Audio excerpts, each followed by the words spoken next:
Morning glory and evening grace, America. I'm Hugh Hewitt. As I've been saying all day, this is a big day. It's a historic day. The deal in the Middle East is going to be a moment that I'm going to remember for the rest of my life, and everyone's going to remember when it comes to pass on Monday and Tuesday. The question of why it comes to pass, I think, comes down to peace through strength.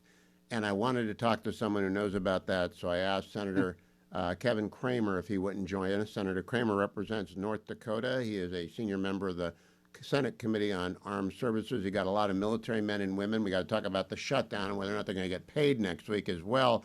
But Senator, welcome. When you got the news about this deal this morning, did you go like I did immediately to the fact that Donald Trump and Benjamin Netanyahu embody peace through strength, and that's behind the deal? For sure, but Hugh, what's weirder is I first heard it from a reporter that in the gaggle coming to the Capitol that said, "Hey, did you hear about the deal?" And literally as it was happening, as it was breaking, and so yeah, I mean, what can you say? In fact, I started right away, of course, like you, thinking out loud in this case about just what a remarkable thing Donald Trump has done, and oh, so you think Donald Trump deserves a credit? Like, wow, how could you say anything other than that? Because yes, peace through strength, and frankly, Hugh, the fact that he demonstrates that strength in things other than just slogans, right?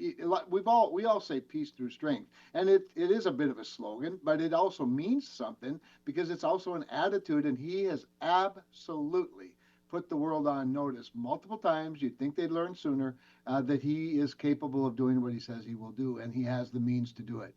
And good for him. You know, I think the key that unlocked this was when President Trump sent the B-2s. I don't know if they came from North Dakota or somewhere else to do Midnight Hammer. And then when Benjamin Netanyahu tried to get the Hamas killers in Qatar and sort of told the whole region everything is fair game, all of a sudden Donald Trump brought everyone to the table and got this done. Did those B-2s come from North Dakota or were they somewhere else? They did not. We have B-52s and we have some B-1s, but we don't have the B-2s. But having said that, there's no question. I mean, if you weren't already convinced by how effective the United States with Israel defended Israel when Iran sent hundreds of missiles at them, as we all recall that, not one really got through and did any damage. If that wasn't enough of a demonstration, Midnight Hammer certainly was. And like I said, peace through strength only works if you're willing to use the strength every now and then when the situation calls for it. So there's no question that was a loud message to our allies and our adversaries that Donald Trump means what he says and he does what he says. So I think that was a big deal. But beyond that, even I also combine that with his just showing up, Hugh. I mean, that's one of the things we sort of forgot about during the Biden years. When you have a president that shows up, and that doesn't mean just showing up at the easy places or the friendly places, but when you take trips to Saudi Arabia and Qatar and you talk to American military men and women in Qatar, when you have this open dialogue, even with your adversaries and your frenemies, you have a different bit of street cred to back up the diplomacy with, or to maybe to back up the strength with diplomacy. So I give him credit for all factions of what's happening. You know, bluntness combined with unpredictability is its own deterrent. And he certainly has reestablished American deterrence. I don't think I'm out over my skis on that. I think it has been reestablished. Do you agree with that, Senator? I absolutely agree with it. And we needed it, by the way. And now we need to continue to build on that as we've restored, the mantra of peace through strength. We need to make sure that we have the most modern, most lethal, most effective weapons systems in the world so that we never have to use them. Whereas Afghanistan, the weakness we demonstrated there under Joe Biden, that led the world to not think we were strong. And that's what led to things like Russia's invasion of Ukraine, China building up its military, Hamas going into Israel.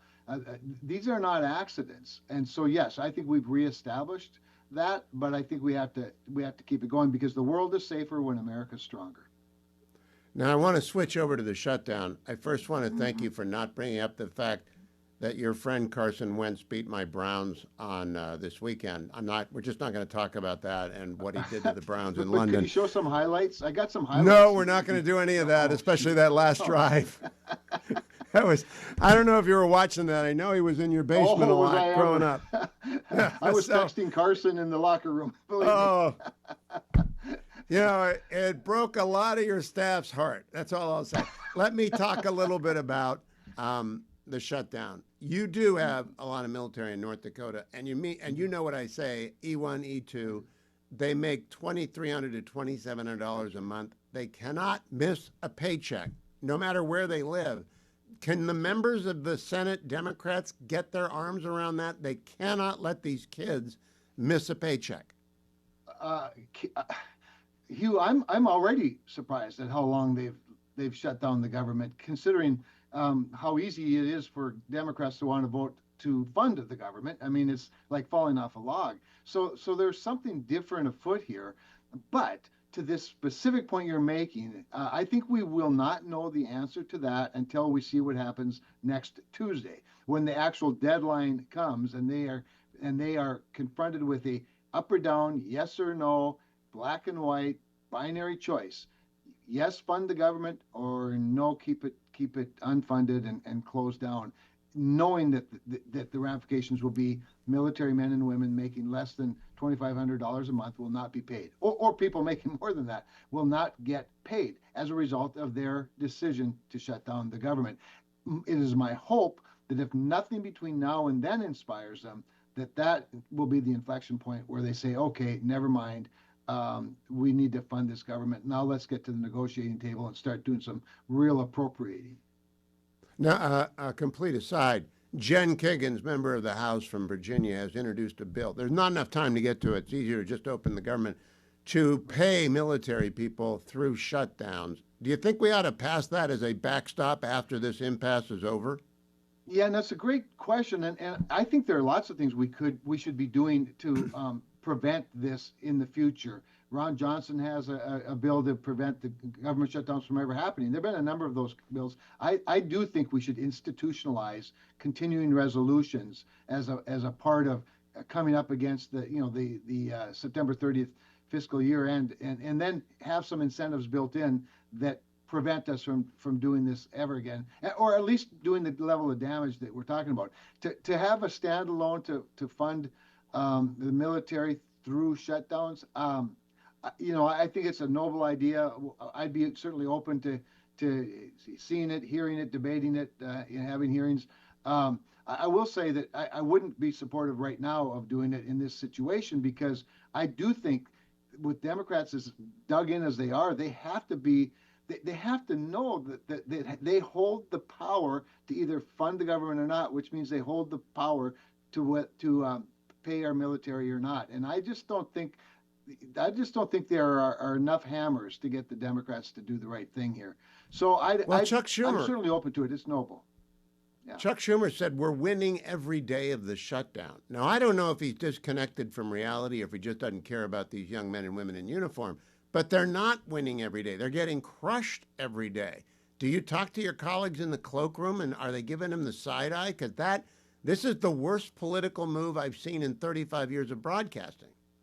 Well, remember, there was one other time when the shutdown was at the hand of Chuck Schumer, and it became the Schumer shutdown, and that was hard for him to take. It didn't last very long, but it was the first time in my history that Democrats have ever been blamed for a shutdown. They are clearly not winning this one. I mean, because it's so obvious.